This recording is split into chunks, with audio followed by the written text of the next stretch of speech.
오늘 이 시간에는 창세기 35장 9절 이하의 말씀을 가지고 이스라엘이라 부르시고라는 제목의 말씀을 공부하도록 하겠습니다. 지난주에 우리는 이스라엘이라는 이름의 뜻에 대해서 살펴봤는데요. 여러분 칠판 보시면 이스라엘이라는 그 단어는 두 단어가 합쳐져서 만들어진 단어입니다.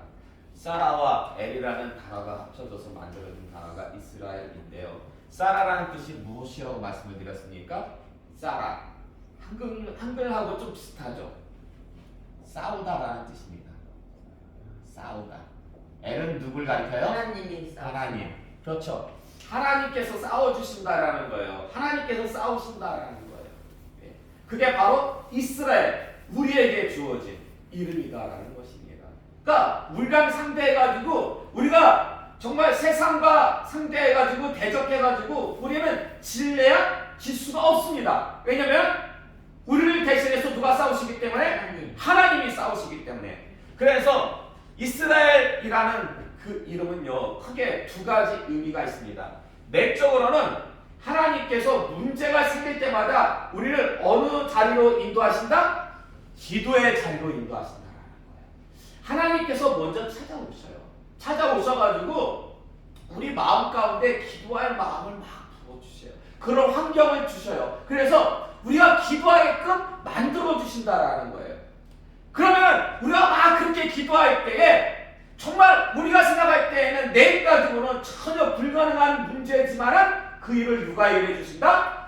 하나님께서 그 문제를 해결해 주신다라는 겁니다. 이스라엘이라는 이름이 정말 좋은 이름이에요. 정말 좋은 이름이에요. 근데 문제는 뭐냐면 하나님께서 이스라엘이라는 이름을 야곱에게 주신 이후에도 여전히 성경을 보면은 야곱이라는 이름이 계속해서 나온다라는 것입니다. 그러니까 성경은 야곱에게 이스라엘이라는 이름을 주신 후에도 계속해서 야곱과 이스라엘이라는 이름을 섞어서 사용하고 있는데 왜 그런지 그 이유를 찾아보니까 특별히 이스라엘이라는 이름이 사용될 때는 성경에서 이 이름이 사용될 때는 두 가지 패턴이 있음을 발견했습니다. 첫 번째 패턴은 뭐냐면 야곱의 성화와 관련이 있습니다. 야곱의 성화와 관련이 있어요. 그래서 여러분이 성경 창세기를 읽다 보면은 야곱에 대해서 이스라엘이라고 이렇게 개명해서 주신 그 이름이 나올 때는 요 이름은 지금 이 상황은 야곱의 성화와 관련이 있는, 그래서 모세가 특별히 이렇게 사용했구나라는 것을 갖다가 여러분이 아시면 되고요. 두 번째 패턴은 뭐냐면 출애굽한 이스라엘의 정체성과 관련해가지고 이거는 좀 그런 출애굽한 이스라엘의 어떤 정체성과 관련해가지고 읽으면 좋겠다는 의미에서 모세가 그렇게 썼다라는 것입니다. 그래서 사용하는 주체도 약간 다릅니다. 야곱의 성화와 관련해서는 하나님께서 말씀하실 때 주로 사용했고, 이 출애굽한 이스라엘의 정체성과 관련해서는 모세가 창세기를 기록하면서 출애굽한 이스라엘 어떤 정체성에 대해서 얘기할 때는 야곱이라는 이름을 갖다가 이스라엘로 이렇게 사용했음을 여러분이 알고 계시는, 여러분이 성경을 읽으시면서 참 도움이 되실 겁니다. 그래서 지난 시간에 우리는 1번에 대해서 야곱의 성화에 대해서 우리는 살펴봤습니다. 그리고 오늘은 두 번째 2번 출애굽한 이스라엘의 정체성에 대해서 살펴보고자 하는데, 자, 야곱이 이스라엘이라는 이름으로 계명을 받았습니다. 창세기 32장에 보면은 이제 야곱이 그 약복강가에서 밤새 씨름을 하잖아요. 그런 다음에 성자 하나님, 그 성경에는 천사라고 나오는데 그분이 성자 하나님이에요. 구약시대에 등장하신. 근데 그분과 밤새 씨름하고 이스라엘이라는 이름을 받게 되는데, 그러면은 성경에서 야곱이 이스라엘로 개명된 이후에 첫 번째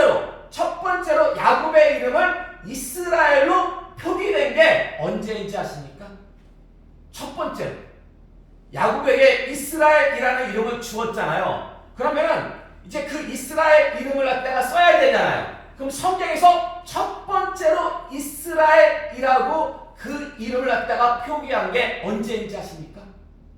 잘 모르시겠죠? 자, 그러면은 자 한번 맞춰보세요. 첫 번째로 사용된 경우가 어떤 좋은 일과 관련해가지고 사용되었을 것 같습니까? 아니면 안 좋은 일과 관련해가지고 사용되었을 것 같습니까? 여러분 생각에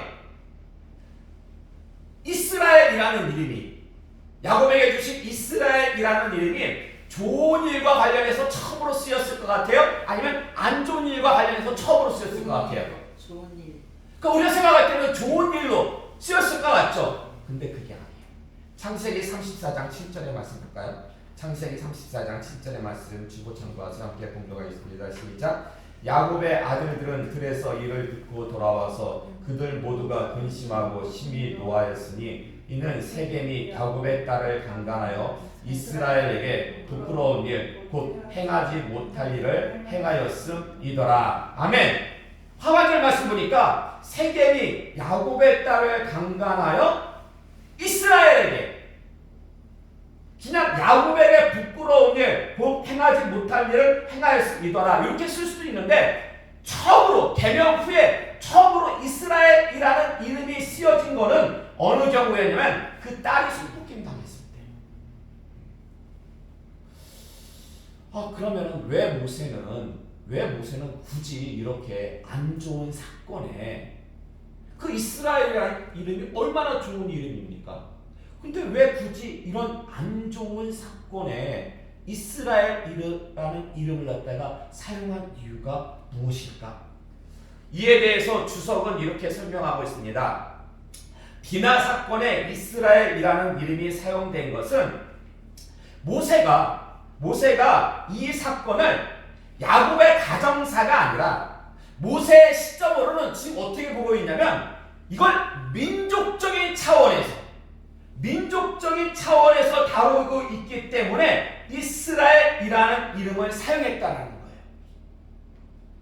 사실 이스라엘이라는 이름은요, 이게 처음에는 야곱 개인에게 주신 이름이잖아요. 근데 지금은 그 이스라엘이라는 이름이 한 나라를 대표하는 이름이 됐잖아요. 그렇죠? 하나님의 백성, 선민이라는 이 민족적 칭호로 확대된 이름인데요. 여러분 창세기 누가 기록했습니까? 모세가 기록했죠. 그러면 이 창세기를 모세가 언제 기록했을까요? 언제 기록했을 것 같아요? 창세기를 모세 생애 가운데 언제?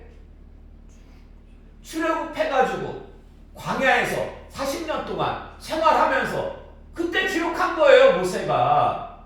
자, 근데 지금 출애굽한 이스라엘 백성들은 가나안이 목적지가 아니죠. 이 광야가 목적지가 아니죠. 어디로 들어가야 돼요, 지금? 그렇죠. 목적지는 가나안 땅이라는 것입니다. 예. 근데 보세요, 여러분. 야곱 때에 가나안 땅에 살다가 그 요셉이 애굽의 총리가 되잖아요. 그래가지고 다 이주해요. 야곱 때 가나안에서 살다가 애굽으로 이주를 합니다. 이민 가는 거예요. 그러다가 약 400년이 지난 후, 정확히는 430년이 지난 후 다시금 애굽 땅에서 나와가지고 가나안 땅으로 가요.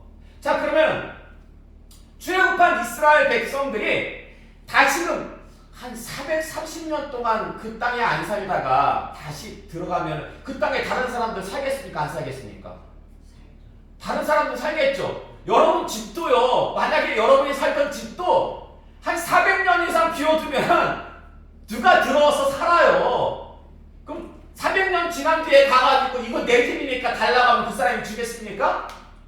안 주죠. 10년, 20년도 아니고 400년이 지나서 세상 멀쩡해가지고 해도 400년 지나면 아마 힘들 거예요. 찾기가. 인정해주지 않을 거예요.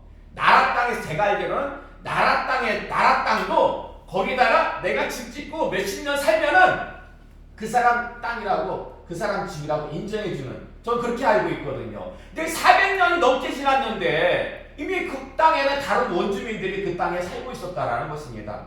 자, 그럼 보세요. 지금 출애굽한 이스라엘 백성들은 그 가나안 땅에 들어가지고 그 원주민들을 다 내쫓아야 돼요. 내쫓고 거기서 살아야 돼요. 그러면 아니 400년이나 지난 후에 다시 들어가서 그들이 이거 내 땅이니까 내가 그렇게 말할 수 있는 근거가 어디 있는 겁니까 도대체? 아니 400년 동안 틈틈이 왔다가 왕래를 하면서 뭐 거기다가 이렇게 말뚝이라도 좀 박아놓던지 했으면 모르겠는데 전혀 그게 없는데 400년 지난 후에 가가지고 이거 내 땅이니까 내놔 하면은 이렇게 말할 수 있는 그 근거가 어디 있어요? 근거가. 자, 창세기 15장 13절 이하의 말씀 볼까요? 창세기 15장 13절 이하의 말씀 함께 봉독하겠습니다. 여호와께서 아브라함에게 이르시되 너는 반드시 알라 내 자손이 이방에서 객이 되어 그들을 섬기겠고 그들은 400년 동안 내 자손을 괴롭히리니 그들이 섬기는 나라를 내가 징벌할지며 그 후에 내 자손이 큰 재물을 이끌고 나오리라. 내 자손은 4대 만에 이 땅으로 돌아오리니 이는 아모리 족속의 죄악이 가득 차지 아니함이니라 하시더니 해가 져서 어두울 때에 연기나는 하루가 보이며 타는 횃불이 쪼갠 고기 사이로 지나가더라. 아멘. 자, 이 말씀은 무슨 말씀이냐면 그 야곱의 할아버지 아브람, 하나님이 아브람과 맺으신 언약, 횃불 언약의 내용입니다. 근데요, 이 횃불 언약의 말씀을 이렇게 보니까 미리 하나님께서는 아브라함에게 그 이스라엘 백성들이 애굽에 갔다가 400년 후에 다시금 가나안 땅으로 와야 될 것을 미리 알려주신 거예요. 미리 알려주셨어요. 근데 지금 하나님께서 뭐라고 말씀하시냐면은 출애굽한 이스라엘 백성들 400년 후에 출애굽한 이스라엘 백성들은 다시 왔을 때에 이 가나안 원주민들을 어찌해야 됩니까? 가나안 원주민들을 그렇죠. 진멸해야 돼요. 왜요? 왜? 우리가 살기 위해서. 살기 위해서뿐만이 아니라 더 분명한 이유가 나와 있잖아요. 분명한 이유가. 예? 16절 말씀 보면은 내 자손은 4대 만에 이 땅으로 돌아오리니 이는 아모리 족속. 이 아모리 족속이라는 것은 가나안 그 원주민들을 대표하는 족속이에요. 이 족속의 죄악이 아직 가득 차지 아니함입니다. 그러니까 400년 후에 이 400년이 지나고 나면은 가나안 원주민들의 죄악이 어때요? 가득 차요. 죄악이 가득 차요. 그렇기 때문에 하나님께서 출애굽한 이스라엘 백성들을 들어가지고 그들을 다 쫓아내라, 다 진멸하라고 그렇게 하나님께서는 말씀하신 거라는 것입니다. 예. 자, 그러므로 말씀을 좀 정리하면 출애굽한 이스라엘 백성들은요 하나님 말씀, 그냥 단순한 말씀이 아니에요. 이거는 언약의 말씀이에요. 횃불 언약.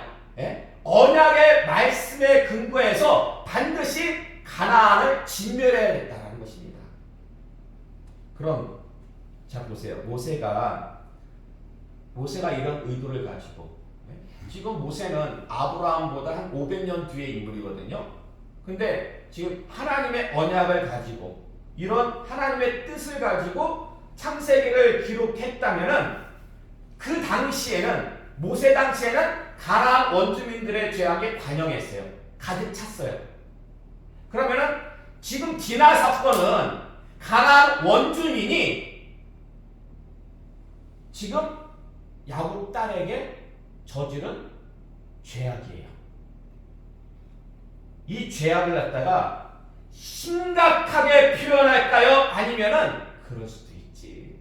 젊은 남녀가 너그럽게 표현할까요? 심각하게 표현해야죠. 왜냐하면 지금 출애굽한 이스라엘 백성들 보세요. 창세기를 모세가 기록했잖아요. 그러면은 이 모세가 기록한 창세기를 제일 먼저 읽는 사람은 누굴까요? 출애굽한 이스라엘 백성들이겠죠. 출애굽한 이스라엘 백성들.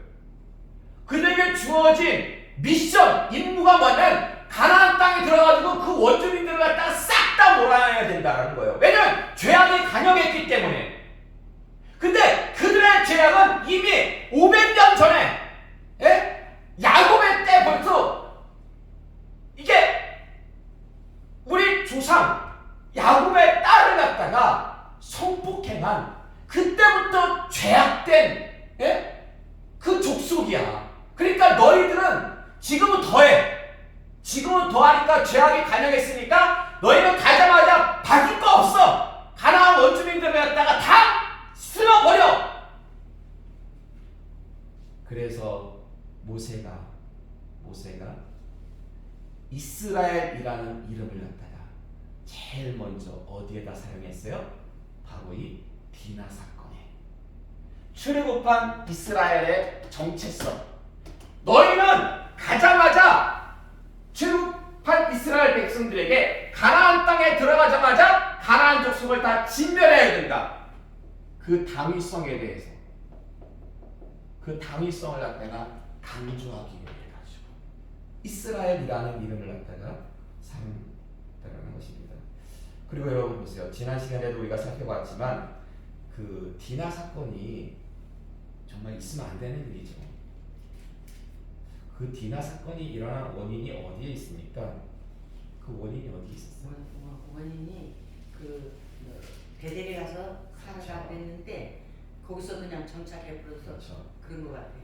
20년 만에, 그러니까 처음 떠날 때 지팡이 하나 들고 떠나면서 베델에서 하나님께서 말씀 그 사다리 꾸면서 언약해 주시잖아요. 어디에 가든지 간에 너와 함께 하겠다. 그러니까 너무 참 은혜가 받아가지고 그때는 은혜가 충분해가지고 서원을 하잖아. 하나님께 무사히 돌아오게 하시면 내가 가진 것의 10분의 1을 바치고 이곳에서 제단을 쌓겠습니다.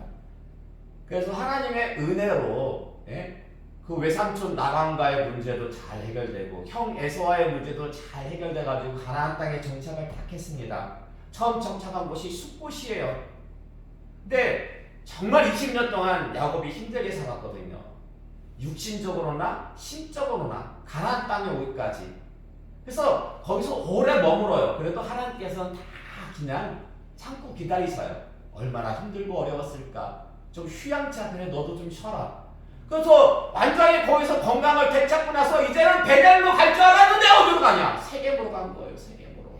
거기 가더니만 거기서 또 밭을 사고 집 짓고 아예 그냥 눌러 앉은 거예요. 그러자 무슨 일이 발생했습니까? 디나 사건이 발생하고 말았다는 것입니다. 근데 야곱이 그 세겜에 그냥 죽치고 살려고 했던 것을 어떻게 알 수가 있냐? 숲곳에서는 제단을 쌓지가 않죠. 근데 세겜에 가가지고 제단을 쌓은 거예요. 뭡니까? 베델 가서 제단 쌓기로 해놓고서는 내 마음대로 하나님께 소원한 것을 갖다가 임의대로 어떻게 한 거예요? 바꾼 거죠. 하나님 보시기에 괘씸한 거죠. 이거는 결국 그래서 그 사단이 나고 말았는데요. 결국 뭐냐? 디나 사건이 발생한 원인은 야곱이 이스라엘이라는 이름을 바꾸도 그 이름값을 하지 못했기 때문에 그렇습니다. 근데 보세요. 지금 출애굽한 이스라엘 백성들 그들에게는 그 민족 자체가 이스라엘 이름이라는 이름을 갖다가 주어졌습니다. 근데 출애굽한 이스라엘도 이름값을 못하면은 어떤 일들이 일어날까요? 디나 사건과 같이 부끄럽고 수치스러운 일들이 그 야곱 한 개인에만 주어지는 일이 아니에요. 이스라엘이라는 이름을 받았음에도 불구하고 말씀에 올바르게 순종하지 못하면 그런 일들이 너희에게도 일어날 것이다. 따라서 디나 사건에 모세가 이스라엘이라는 이름을 처음으로 사용한 것은 크게 우리에게 두 가지 교훈을 주고 있습니다. 첫 번째는 좀 아까 말씀드린 것처럼 가나안 정복의 당위성. 들어가면 반드시 그 가나안 족속은 옛날부터 악했으니까 지금 더군다나 죄악이 가득 찼으니까 반드시 내쫓아야 된다. 그리고 두 번째는 뭡니까? 출애굽한 이스라엘에게도 너희도 이름값을 해라. 이름만 껍데기만 이스라엘이라고 하나님께서 실제로 너희들에게 복 주시는 게 아니다. 너희가 이름값을 해야지만이 하나님으로부터 복을 받을 수 있다라는 것입니다. 지난 주일 오후에 어떤 행사가 있었습니까? 지난 주일 오후에 우리가 어디 갔어요? 안천교회 갔잖아요. 안천교회에서 남분호에 경기 지역 재직 세미나가 있었는데 그 외부 강사 목사님이 오셨어요. 근데 정말 제게는 그 목사님의 말씀이 너무나 큰 울림으로 다가왔는데요. 창세기 3장 12절의 말씀 볼까요? 창세기 3장 12절의 말씀 함께 분석하겠습니다. 시작. 아담이 이르되 하나님이 주셔서 나와 함께 있게 하신 여자 그가 그 나무 열매를 내게 주므로 내가 먹었나이다. 아멘. 자, 요 말씀이 지난 주일 재직 세미나 본문의 말씀이에요. 요 말씀이. 근데 여러분 보세요. 요 말씀이 사실입니까? 거짓말입니까? 요 말씀이 지금 누구의 고백이에요? 아담의 고백이잖아요. 선악과 따먹고 범죄한 후에 하나님께 행했던 고백인데 여러분 이 말씀이 사실이에요? 거짓말이에요? 그렇죠. 보세요. 하와를 누가 줬어요? 아담에게? 하나님이 주셨죠. 그리고 그 선악과를 누가 먼저 따먹었어요? 하와가 따먹고 그 다음에 그걸 또 누구한테 줬어요? 아담에게 줬죠. 그러니까 지금 아담의 고백은 그냥 있는 그대로의 사실을 갖다가 하나님 앞에 얘기한 거예요. 근데 이게 성경적으로 보면 이거는 사실이 아니라 거짓말이라는 것입니다. 거짓말. 세상적으로 보면 이건 분명한 사실이에요. 세상적으로 보면 분명한 사실인데 성경적으로 보면 이게 거짓말이라는 거예요. 성경적으로. 요한일서 2장 4절의 말씀 볼까요? 요한일서 2장 4절의 말씀 함께 공부하겠습니다. 시작. 그를 아노라 하고 그의 계명을 지키지 아니하는 자는 거짓말하는 자요 진리가 그 속에 있지 아니하되. 아멘. 그를 아노라 하고 여기서 말하는 그는 예수님을 가리켜요. 예수님을 안다고 하고 예수님의 계명을 지키지 아니하는 자는 뭐하는 자다? 거짓말하는 자다. 여러분 예수님이 우리에게 주신 계명이 무엇입니까? 예수님께서 우리에게 주신 계명 서로 사랑하라. 서로 사랑하는 게 바로 예수님께서 우리에게 주신 계명이에요. 근데 사실 예수님께서 주신 계명이나 하나님이 주신 계명이나 다른 게 아니에요. 하나님이 우리에게 주신 계명은요 총 613가지입니다. 총 613가지 계명인데 요 계명을 갖다가 계명 중에서 10가지를 갖다 이렇게 대표적으로 해가지고 요약해 놓은 게 뭡니까? 그게 바로 10계명이죠. 10계명. 예. 이걸 갖다가 또 그 10계명을 2가지로 요약하면 뭡니까? 하나님 사랑과 이웃 사랑. 그러니까 하나님께서 모세를 통해서 주신 613가지의 계명의 핵심도 하나님 사랑과 이웃 사랑. 예수님께서 우리에게 주신 그 계명도 서로 사랑하라. 근데 요한일서 4장 20절의 말씀 볼까요? 요한일서 4장 20절의 말씀 중간쯤에 있으면 함께 공부하겠습니다. 누구든지 하나님을 사랑하노라 하고 그 형제를 미워하면 이는 거짓말하는 자니 보는 바 그 형제를 사랑하지 아니하는 자는 보지 못하는 바 하나님을 사랑할 수 없느니라. 아멘. 그러니까 여러분 성경에서 뭐라고 얘기하냐면 이웃사랑이 뭐라? 이웃사랑이 하나님 사랑이에요. 이웃사랑이 하나님 사랑. 그러므로 서로 사랑하라. 왜 예수님께서는 하나님 사랑에 대해서 말씀하시 안 하시고 왜 서로 사랑하라고 말씀하신 걸까? 이웃을 사랑하는 게 누굴 사랑하는 거다? 하나님을 사랑하는 거기 때문에. 예? 근데 앞에서 우리가 공독했던 것처럼 요한일서 2장 4절의 말씀. 예? 다시 한번 볼까요? 요한일서 2장 4절의 말씀. 그를 아노라 하고 그의 계명을 지키지 아니하는 자는 어떤 자요? 거짓말하는 자요. 그러니까 거짓말하는 자는 어떤 자냐면 사랑하지 않는 자가 거짓말하는 자예요. 사랑하지 않는 자가. 예. 그래서요 보세요. 하나님의 계명 구약의 대표적인 하나님께서 주신 613가지 계명, 신약에서 예수님이 우리에게 주신 계명 서로 사랑하라. 성경 전체를 아우르고 있는 거짓말이 뭐예요? 성경 전체를 놓고 볼 때 성경 전체를 놓고 볼 때 성경에서 말씀하고 있는 거짓말, 그게 뭡니까? 구약과 신약 전체를 놓고 볼 때 성경에서 말씀하고 있는 거짓말은 사랑하지 않는 거예요. 사랑하지 않는 게 거짓말이에요. 사랑하지 않는 것. 창세기 2장 22절에서 23절의 말씀 볼까요? 함께 봉독하겠습니다. 여호와 하나님이 아담에게서 취하신 그 갈빗대로 여자를 만드시고 그들 아담에게로 이끌어 오시니 아담이 이르되 이는 내 뼈 중에 뼈요 살 중에 살이라 이것을 남자에게서 취하였은즉 여자라 부르리라 하니라. 아멘. 창세기 2장은요 범죄하기 이전이에요. 범죄하기 이전, 선악과 범죄 이전. 근데 이때 아담이 하나님께서 주신 그 하와를 보고 뭐라고 고백합니까? 야, 내 뼈 중에 뼈, 살 중에 살이다. 자, 지금 이 아담의 고백 속에 뭐가 충만해요? 사랑이 충만해요. 사랑. 한눈에 보자마자 그냥 완전 뿅 간 거야. 사랑이 충만해요. 자, 이 고백 사실이에요, 거짓말이에요? 사실이죠, 사실이죠. 예. 근데 창세기 3장 12절의 말씀.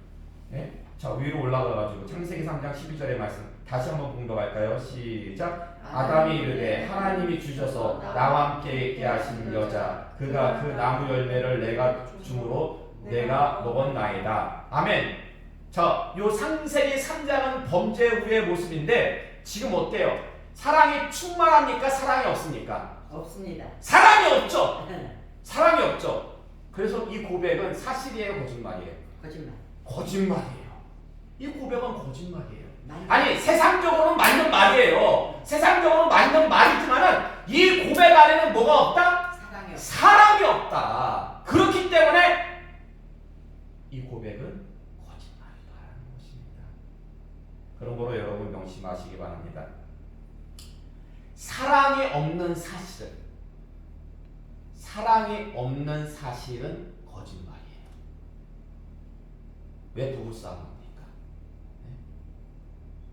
다 객관적으로 있는 사실을 근거로 해가지고 자기 주장을 해요. 근데 그 안에 뭐가 없어요? 사랑이 없어요. 그렇기 때문에 그거는 사실 가지고 싸우는 게 아니에요. 거짓말 가지고 싸우는 거지. 결론을 말씀드리도록 하겠습니다. 자, 지금 우리 교회는 전에도 말씀드렸듯이 이 육적인 교회 건축, 눈에 보이는 교회 건축만이 아니라 하나님께서 원하시는 것은 이 건물만 지어지는 것이 아니라 우리 안에 무엇으로 교회가 세워지기를 원하신다? 사랑으로 교회가 건축되어지기를 원해가지고 하나님께서는 이 시험을 우리에게 허락하시는 거예요. 그래서 우리는 이 시험을 통과하고 있는데 보세요. 시험을 당해서 지금 나오지 않는 분들이 여러 있잖아요.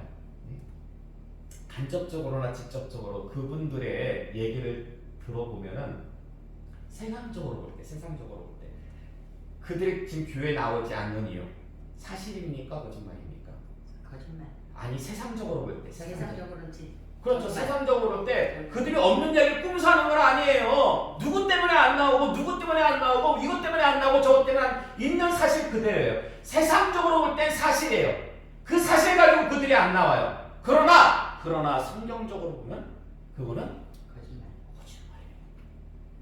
성경적으로 왜요? 그 안에 뭐가 없기 때문에? 사랑. 그렇죠. 사랑이 없기 때문에.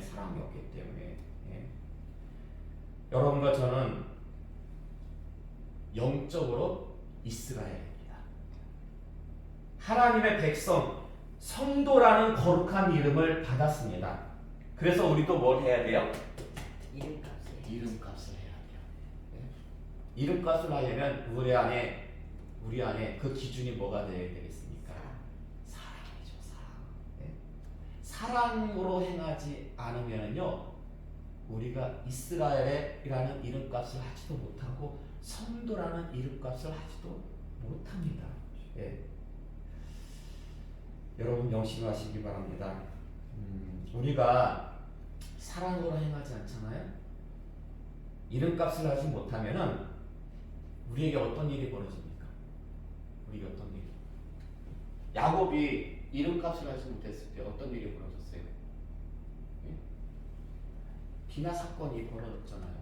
출애굽한 이스라엘 백성들이 이름값을 하지 못했을 때 어떤 일이 벌어졌습니까? 원망하고 불평하다가 광야에서 출애굽한 1세대가 다 죽고 말았습니다. 예. 그래서 우리가 사랑으로 행하지 않으면, 우리가 사랑으로 행하지 않으면 정말 무서운 게요. 디나 사건과 같이 부끄럽고 수치스러운 일이 우리에게도 발생하는 것은 시간 문제입니다.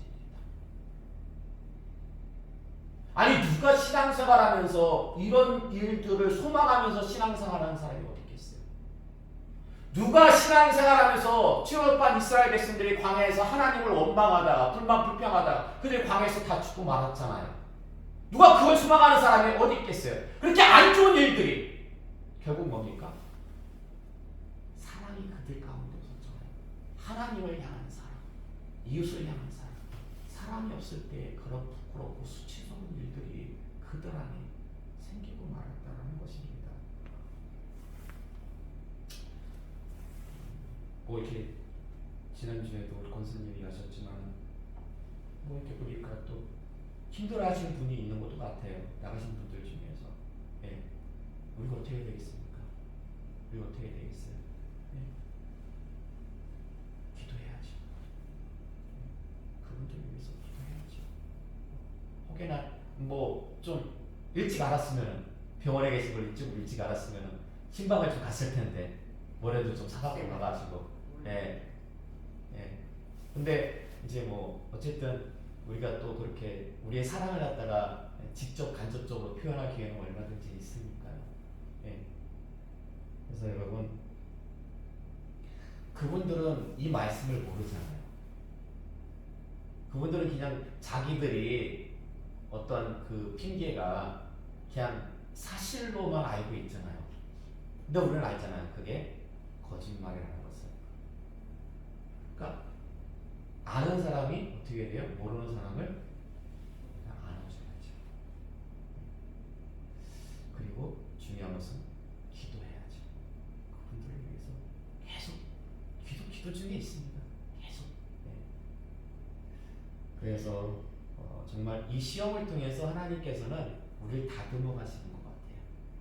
우리 안에 사랑을 넣어주시고 사랑을 가지고 행하게 하시고 사랑을 소망하게 하시고 사랑을 강구하게 하시고 사랑을 가지고 기도하게 하심으로 정말 하나님의 사랑으로 예수님의 사랑으로 우리를 살아가게 하시는 것 같아요. 우리 교회를 건축하시는 것 같아요. 끝까지 포기하지 마시고 끝까지 하나님의 사랑에 끝까지 그 줄을 붙잡고 나아가심으로 정말 여러분의 인생 가운데 가정 가운데 교회와 사업장이 하나님의 사랑으로 충만한 귀하고 복된 그런 모습 갖게 되시기를 주님의 이름으로 축원합니다. 아멘.